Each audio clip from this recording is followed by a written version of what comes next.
비트코인과 관련된 다양한 반응을 관찰하며 재밌고도 다양한 생각들이 모여있는 10가지 유형을 정리해 보았습니다. 첫 번째 유형, 내가 뭐라고 했어? 언젠간 간다고 했지. 아싸, 수익률 20%. 비트코인 가격이 오를 때마다 가장 신나하는 유형입니다. 주변에서 비트코인이 불안정하다고 말하거나 반신반의할 때 이들은 시간이 지나면 반드시 오른다는 믿음을 가지고 버텨왔습니다.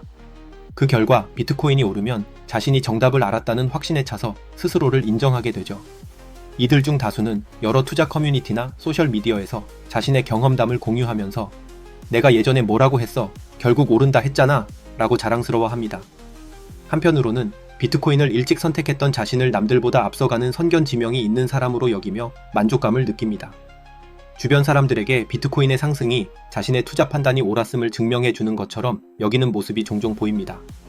그런데 이 유형의 사람들은 비트코인을 단순히 돈이나 화폐로 여기기보다는 원화로 수익을 내기 위한 투자 수단으로 여기는 경우가 많습니다. 비트코인 가격이 올랐을 때 가장 먼저 관심을 갖는 것은 비트코인 자체의 가치라기보다는 현재 원화로 환산했을 때 얻을 수 있는 이익입니다. 아싸, 수익률 20%라는 반응은 결국 그들의 최종 목표가 원화 기준의 수익률이라는 점을 나타냅니다. 예를 들어 단순히 비트코인의 가치 상승을 반기는 것이 아니라 그 수익이 실제로 통장에 찍히는 순간을 기대하고 있는 것이죠. 이는 비트코인을 화폐나 자산으로 여기기보다는 원화로 수익을 극대화할 수 있는 기회로 보는 시각을 반영합니다. 비트코인을 새로운 형태의 돈이라고 인식하기보다는 원화로 환전할 때 내 자산이 얼마나 불어났는가에 집중하는 특징도 있습니다. 이런 태도는 비트코인이 안정적인 수익 창출 수단으로 자리를 잡았을 때 나타나며 앞으로도 끊임없이 매매의 타이밍과 수익률을 계산하는 모습으로 이어질 가능성이 큽니다. 두 번째 유형, 사놓길 잘했지. 많이 올랐는데 고점에 팔고 다시 사서 수량을 늘려볼까? 이 유형은 비트코인을 단순히 사서 보유하는 데서 그치지 않고 한 걸음 더 나아가 어떻게 하면 최대한 많은 비트코인을 확보할 수 있을까를 고민합니다. 현재 비트코인이 높은 가격에 도달했을 때 이익을 실현하면서도 저점에 다시 재매입하여 수량을 늘리겠다는 전략을 셉니다. 그들에게 있어 수량은 곧 잠재적인 자산이기 때문에 단기적 가격 변동에서 수익을 확정하고 재매수로 코인수를 불리는 것이 중요합니다. 이 과정에서 이들은 자신이 시장을 잘 읽고 최적의 타이밍을 잡아낼 수 있다는 믿음을 가지고 있습니다. 특히 이들은 타이밍을 전략의 핵심 요소로 여깁니다. 매수와 매도를 반복하며 수량을 늘리려면 가격이 언제 오르고 내릴지를 예측하는 감각이 무엇보다 중요하다고 믿습니다. 따라서 비트코인 차트를 세밀하게 분석하거나 업계 뉴스를 빠르게 습득하면서 시세 변화를 예측하려 애씁니다. 이들은 단순한 장기 투자자들과 달리 정교한 시나리오를 설정하고 다양한 변수를 고려해가며 치밀한 시뮬레이션을 머릿속에서 반복합니다. 매매 타이밍이야말로 자신이 시장에서 승리하는 열쇠라고 생각하기에 결코 우연에 맡기지 않으려는 의지가 강합니다. 하지만 이들이 간과하는 것은 시장을 정확하게 예측하며 반복적으로 이익을 내는 개인은 극히 드물다는 점입니다. 과거의 성공적인 몇 차례의 매매 경험을 바탕으로 자신만의 전략이 확실하다고 믿기 쉽지만 금융시장의 특성상 매번 같은 결과를 낼 수는 없습니다. 이들은 자신만의 감각과 경험을 지나치게 신뢰해 때로는 시장을 다 안다는 착각에 빠질 수 있습니다. 일시적인 성공이 지속 가능한 성과로 이어지지 않는 경우가 많고 특히 급등과 급락이 빈번한 암호화폐 시장에서는 오히려 큰 손실을 볼 가능성도 큽니다. 결국 수량을 늘리는 전략은 장기적으로 효과적일 수 있지만 그 실행이 지나치게 자신감과 시장 통제에 대한 환상에 기초할 경우 큰 위험을 초래할 수 있습니다. 단기적 성과에 집중하다 보면 중요한 매매 타이밍을 놓치거나 시장이 예측하지 못한 방향으로 움직일 때 크게 다칠 가능성도 큽니다. 이러한 유형의 투자자들은 비트코인 시장의 변동성을 과소평가하지 말아야 하며 자신의 전략과 감각이 언제나 시장을 앞설 수 있다고 착각하는 것을 경계해야 합니다. 세 번째 유형, 아직 수량 못 채웠는데 대출 받아서라도 지금 들어갈까? 비트코인의 빠른 상승세를 보며 늦은 감이 있지만 지금이라도 뛰어들어야 한다고 느끼는 유형입니다. 이들은 충분한 자금을 마련하지 못했지만 지금이 아니면 기회를 놓친다는 절박한 마음으로 대출을 통한 투자를 고려하고 있습니다. 비트코인이 장기적으로 큰 가치를 지닐 것이라는 확신은 가지고 있지만 투자 금액을 자체적으로 감당하기에는 부담이 있어 무리하게 자금을 끌어오려는 상황입니다. 이들의 심리 상태는 비트코인을 놓치고 싶지 않다는 열망과 동시에 빚을 떠안게 되는 두려움 사이에서 갈등을 빚고 있습니다. 특히 이 유형의 사람들은 이미 시장이 오른 상황에서라도 비트코인을 최대한 확보하고자 하는 목표가 분명합니다. 그들은 비트코인을 더 모아야 한다는 생각에 몰두하고 있으며 심지어 빚을 내어서라도 목표한 수량을 채우려는 강한 집착을 보이기도 합니다. 비트코인의 잠재적 가치 상승을 기대하면서도 한편으로는 지금 들어가지 않으면 더 이상 기회가 오지 않을지도 모른다는 불안감에 시달립니다. 이러한 압박 속에서 대출을 고려하는 것 자체가 이들이 느끼는 강한 포모 현상을 보여주며 결국 무리하게라도 참여해야 한다는 생각에 빠져 있는 것입니다. 그러나 현실적으로 빚을 내서 투자하는 것은 매우 신중하게 접근해야 할 사항입니다. 비트코인에 대해 약간의 확신이 있는 것은 사실이지만 동시에 그 가치를 자신이 감당할 수 있는 수준 이상으로 확대하여 바라볼 위험이 있습니다. 이들은 지금 고점을 놓치면 절대 이 기회를 다시 못 만날 거야 라는 불안감에 압도되어 본래 감당할 수 있는 리스크 범위를 벗어나게 될 수 있습니다. 이러한 유형의 투자자들은 특히 시장의 변동성에 취약합니다. 가격이 오르기만을 기대하지만 반대로 큰 폭으로 하락할 경우 그 부담이 자신에게 돌아올 수 있습니다. 만약 예상과 달리 시장이 하락세로 돌아서면 이들은 애써 빚을 내서 확보했던 비트코인을 오히려 손실을 감수하며 팔아야 하는 상황에 처할 수도 있습니다. 대출금 이자와 원리금을 감당하기 위해 처음에 목표했던 비트코인 수량을 포기하고 고통스럽게 매도해야 할 수도 있는 것이죠. 이로 인해 애써 모은 비트코인을 어쩔 수 없이 팔아야 하는 심리적 충격을 겪게 될 가능성도 큽니다. 비트코인에 대한 확신이 있더라도 그 이상의 무리한 대출은 자산을 잃는 것은 물론 정신적 부담까지도 초래할 수 있다는 점을 이들은 종종 간과하고 있습니다. 네 번째 유형, 비트코인은 너무 비싸니까 다른 거라도 사볼까? 머스크 때문에 도지가 뜬다던데. 이 유형의 사람들은 최근 비트코인 가격이 급등하면서 진입장벽이 너무 높아졌다고 느끼고 있습니다. 그래서 비트코인 대신 다른 저렴한 코인에 투자해도 똑같은 수익을 낼 수 있지 않을까? 라는 생각에 도달하게 됩니다. 그들은 더 저렴한 가격의 코인들이 비트코인의 성공 사례를 따라갈 수 있을 것이라는 기대를 품고 비트코인이 아닌 다른 암호화폐에 눈길을 돌립니다. 특히 도지코인 같은 경우 한동안 머스크가 소셜미디어에서 지지를 표명한 바 있어 유명인의 발언이나 미디어에서 소개되는 내용을 바탕으로 투자 결정을 내리기도 합니다. 비트코인처럼 큰 수익을 낼 수 있겠다는 기대감이 있는 반면 비트코인은 이제 너무 비싸서 나와는 거리가 멀어졌다는 아쉬움이 섞여 있습니다. 이들은 비트코인에 비해 저렴한 코인에 투자함으로써 같은 시장에서 더 낮은 진입 비용으로 큰 수익을 얻을 가능성을 높여보겠다는 생각을 가지고 있습니다. 따라서 종종 투자에 대한 확고한 지식이나 분석 없이 이 정도 가격이면 큰 손실은 없겠지라는 막연한 믿음으로 코인들을 매수하기도 합니다.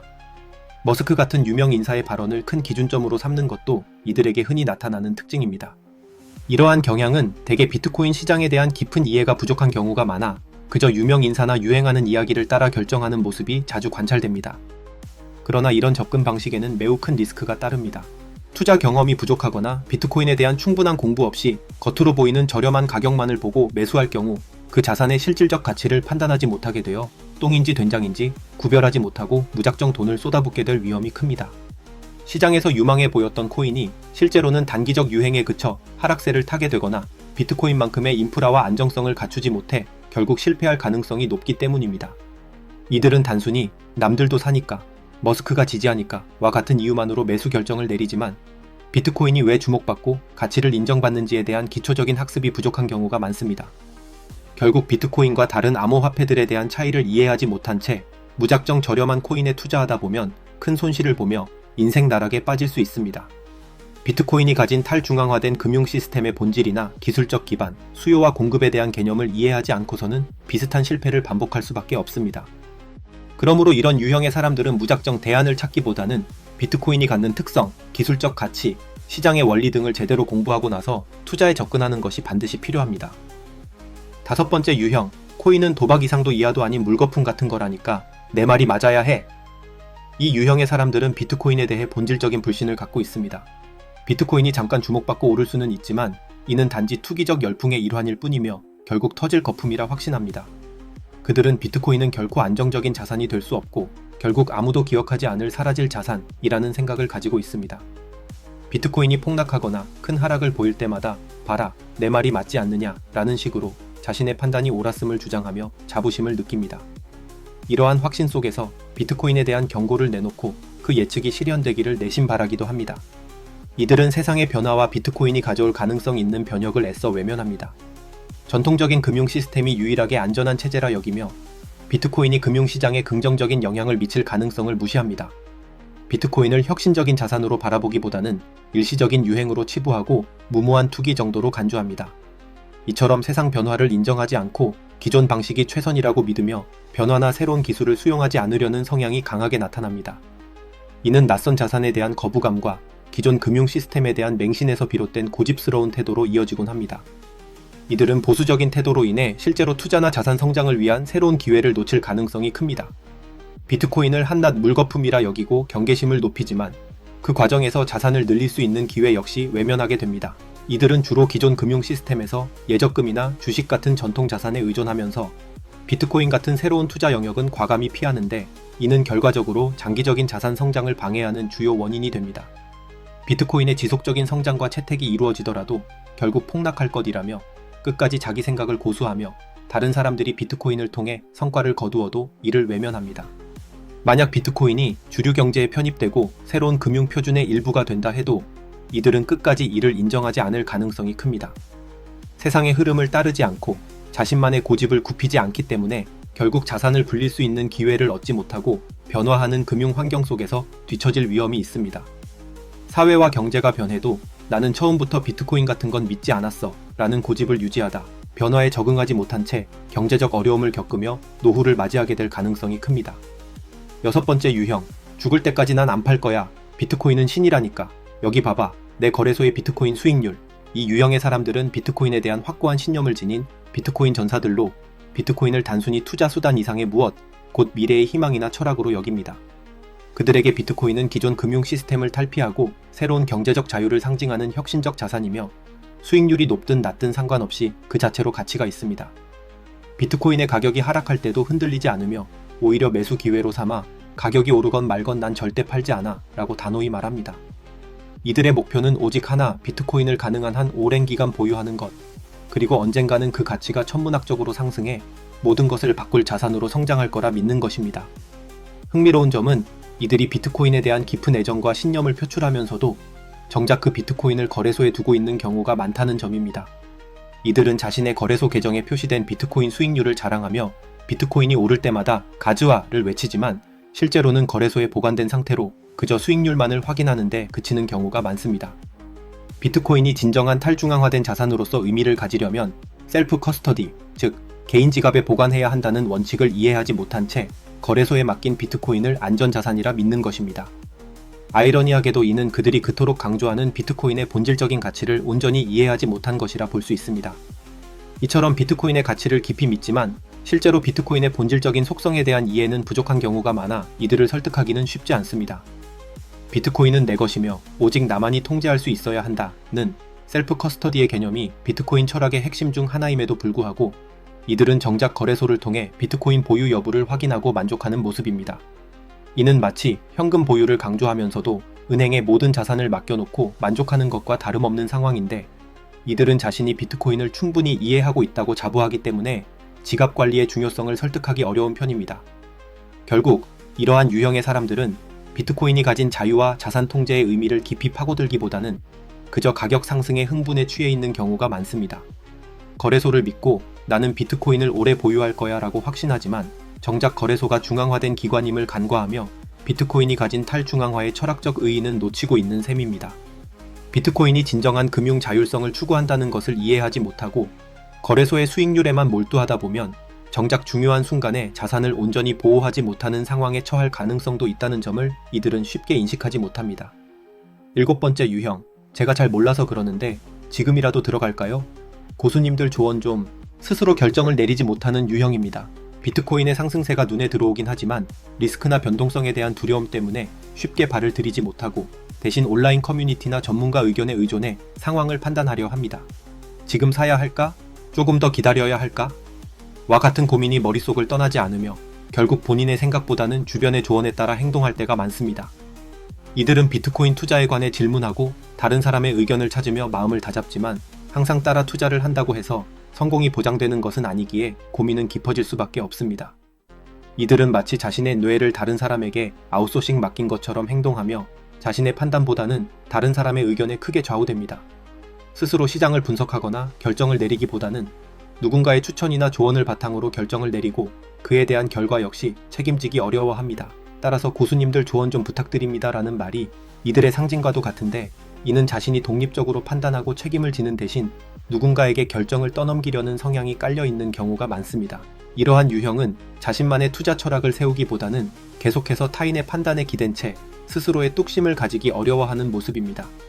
이러한 경향 때문에 이들은 쉽게 남의 말에 현혹되며 투자 결정을 내리기가 어렵습니다. 상황이 잘 풀리면 다행이지만 만약 손실이 발생하면 저 사람 말을 듣지 말았어야 했어 라며 남 탓을 할 가능성도 큽니다. 타인의 조언에 의존하다 보면 변동성이 큰 비트코인 시장에서 일관된 전략을 유지하기 힘들며 결국엔 시장에 휘둘리다가 스스로의 투자 원칙을 확립하지 못한 채 손해를 보기 쉬운 유형입니다. 비트코인 투자에서 성공하기 위해서는 자신만의 원칙과 견고한 믿음이 중요한데 이들은 본인의 확신을 세우기 어려워 안정적인 투자 방식을 찾지 못하고 갈팡질팡하게 됩니다. 결국 이러한 유형의 사람들은 누구의 말을 따르든 늘 불안정한 마음 상태를 유지하게 됩니다. 뚜렷한 방향성을 잡기 어렵고 조언을 구한 사람에게 기대어 결과가 좋지 않을 때는 스스로의 책임을 회피하려는 경향이 나타날 수 있습니다.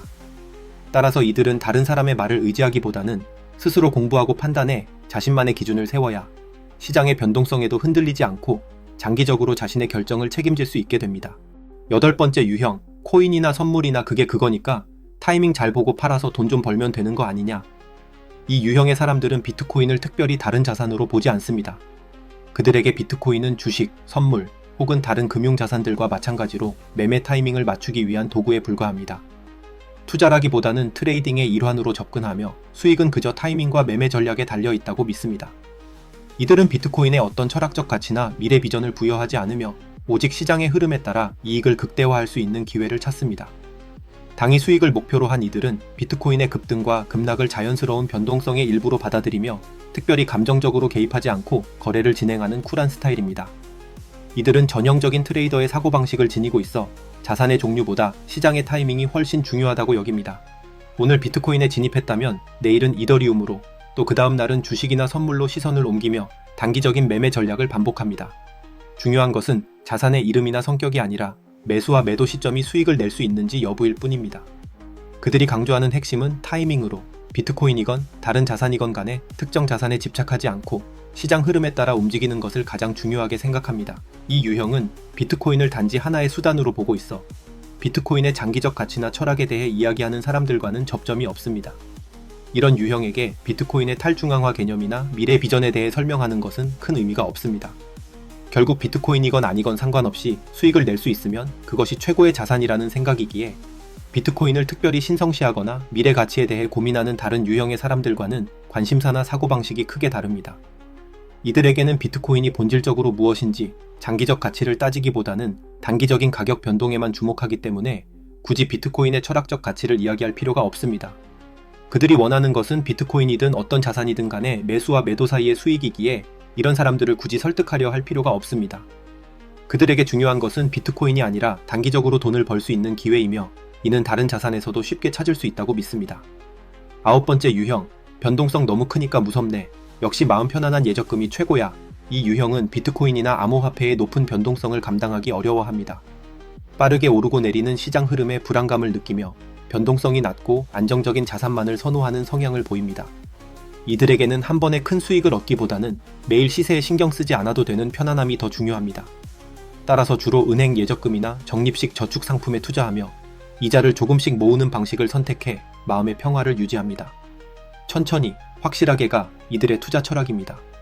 한꺼번에 많은 이익을 기대하지 않고 꾸준히 안정적으로 자산을 불려나가는 것이 최선이라고 믿습니다.